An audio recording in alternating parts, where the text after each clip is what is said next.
I now declare the Sisig Fiesta 2017 open! Buhay na buhay at ramdam ang galak at saya ng mga Angeleños at mga turista sa pagdaraos ng isa sa mga maituturing na pinakamalaking gastronomic event hindi lamang sa syudad kundi sa buong rehiyon, ang Sisig Fiesta. Ang naturang pagdiriwang ay pinangunahan ng Angeles City Tourism Office noong April 29 sa Crossing Angeles City. Katuwang ng akto ang iba't ibang lokal na ahensya at ang Culinarya Pampanga, ang pinakabagong asosasyon ng mga chefs at culinary arts advocates na nakabase sa Angeles City at katuwang ang Fresh Options. Ayon kay Mayor Ed Pamintuan, isang napakalaking bagay na makilala ang sisig ng Angeles bilang best pork dish in the world ng New York Times. Ito ay isang patunay na metikuloso ang mga Angeleño pagdating sa paghahanda ng pagkain. The best pork dish in the world today is sisig! Palakpakan tayo po yung Angeles! Palakpakan tayo mga Kapampangan! Maselan po tayo sa pagkain. Hindi lang sa ito ay ginagawa nating habit o kasanayan, ito po ay parte ng ating buhay. Ipinagmamalaki rin sa nasabing culinary event ang iba't ibang uri o luto ng sisig kung saan ipinapakita ang pagkamalikhain at ang kakaibang panlasa ng mga Kapampangan. Nagkaroon rin ng mga cooking demonstration at kompetisyon na nagbigay kulay sa nasabing fiesta na may kasama pang sayawan at kantahan.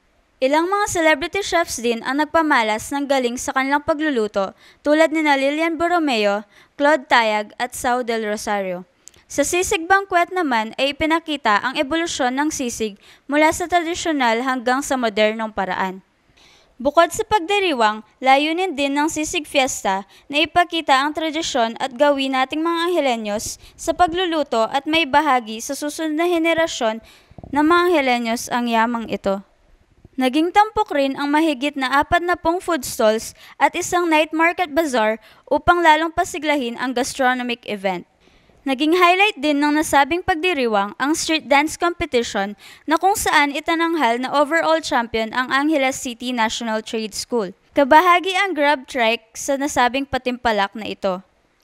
Ayon kay Tourism Officer John Montances, ang Sisig Fiesta ay nakatuon sa mga kabataan para magbigay ng kaalaman tungkol sa pinagmulan ng sisig. Ito rin di umano ay paghahanda ng syudad upang kilalanin ito bilang UNESCO Creative City for Gastronomy. Naipasa na rin ng Sangguniang Panglungsod ng Angeles ang Ordinance No. 405 Series of 2017 na nagtatakda na ang sisig ay isang intangible heritage na at gawang Angeles. Ay meron po kaming ginawang ordinansa na naapruba po ng March 3 or nung Marso lamang po, kung saan po dun po ay linalagay po natin kung ano po ang ibig sabihin po ng sisig, kung ano po ang nilalaman ng sisig at paano po ito lutuin. Pero dun po sa ating ordinansa na napasa po nung Marso ay nandun na po, no, panghabang buhay, nasa ibatas na po ng siyudad ng Angeles na ang sisig po ay sinasabi natin dito po nanggaling po sa siyudad ng Angeles at kung ano po ang kanyang pagluto at pagsangkap. At nandun rin po ang itong Sisig Fiesta po natin.